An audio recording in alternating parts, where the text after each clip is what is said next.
Be sure to order your copy of the Go-Go Offense by Coach Brennan Marion on footballgameplan.com/GoGoOffense. Coach Marion goes through the ins and outs of his explosive offense, one that's tearing up the college football field and putting a lot of points on the scoreboard. Again, you can order your copy at footballgameplan.com/GoGoOffense.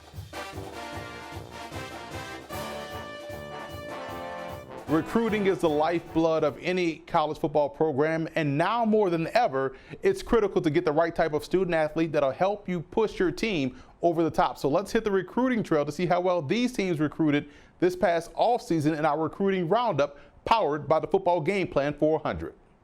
Akron is getting a really good, relentless defender in defensive end Lawson, and for an incoming freshman, I was particularly impressed with his ability to find the ball and make a game-changing play. He's got great spatial awareness and should develop into a premier player for the Zips.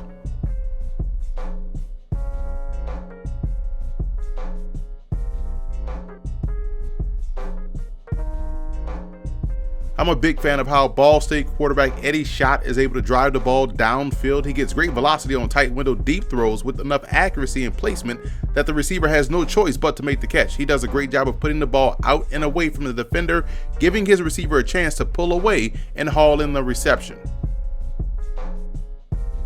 Bowling Green has a fantastic offensive lineman prospect in Chris Oliver. He's 6'4", 275 with excellent technique in the run game, which allows him to get consistent movement up front. He's able to work to the second level with ease, always looking for work, subsequently finding it and delivering a devastating block. You can tell that Trevor Solomon Wilson was well coached in high school, as he has some of the best releases I've seen by a high school receiver. And when you combine that with his tremendous speed, acceleration, and ability to track the football, the Bulls of Buffalo are getting themselves a future star at the position, which should be a problem for opposing secondaries in the MAC. Central Michigan had 2 defensive backs drafted in the 2019 NFL Draft and are bringing in an impressive safety prospect in Armand Del Gideon, who, if he continues to develop and stay on the right track, could be another pro Chippewa down the line. Dingo is good in run support, he's a terrific blitzer, and he has outstanding ball skills in the range to be a special player, and I think he'll see time pretty early as a freshman for Central Michigan.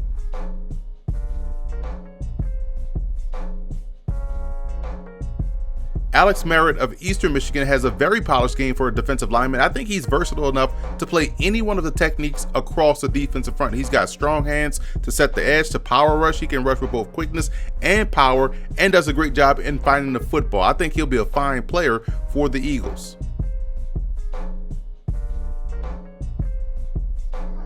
Running back Washington Banga looks like a top-tier prospect coming into Kent State. He checks all of the requisite boxes that you want to see from a tailback: vision, fluidity, elusiveness, and functional strength. He was a highly touted recruit who chose the Golden Flashes and should pay immediate dividends for head coach Sean Lewis.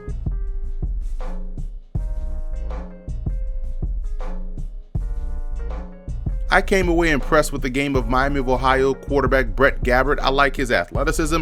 He shows the ability to make a man miss in space and pick up yards in chunks. I also thought his willingness to attack vertically rather than take the easy check down was also something that stood out to me on film. He fits the mold of what the Red Hawks like in their quarterbacks. They're tough, athletic playmakers who aren't afraid to take some calculated risk.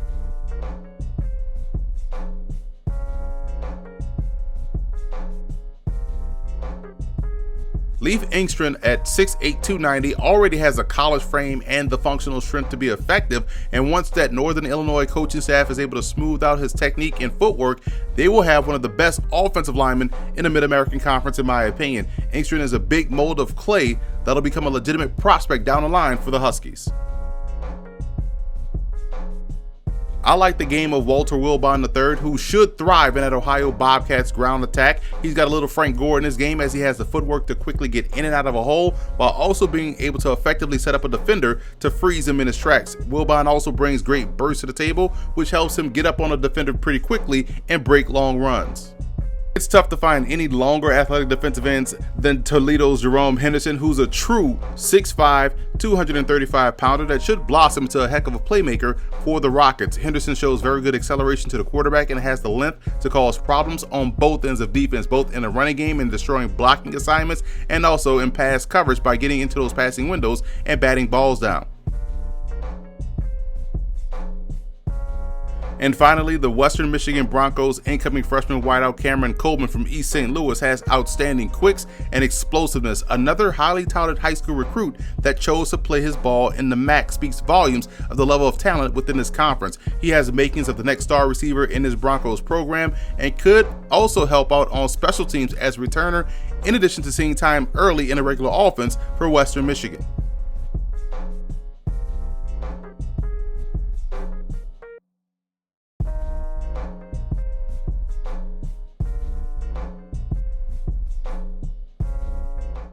That's a wrap for this preview. I'm Emory Hunt, the czar of the playbook. Be sure to follow me on all of my social media platforms. Also subscribe to Football Game Plan Podcast on iTunes, where you can find our FCS Opening Drive podcast, our College Football Kickoff, and our Football Game Plan 400 podcast as well. Be sure to leave us a 5-star rating while you're there. And also, don't forget to check out and subscribe to the Football Game Plan Network located at youtube.com/footballgameplan. Finally, tune in every Thursday and Friday evening at 6:30 p.m. Eastern Time to the Football Game Plan show on the Game Plus Network. Check your cable provider for channel listings.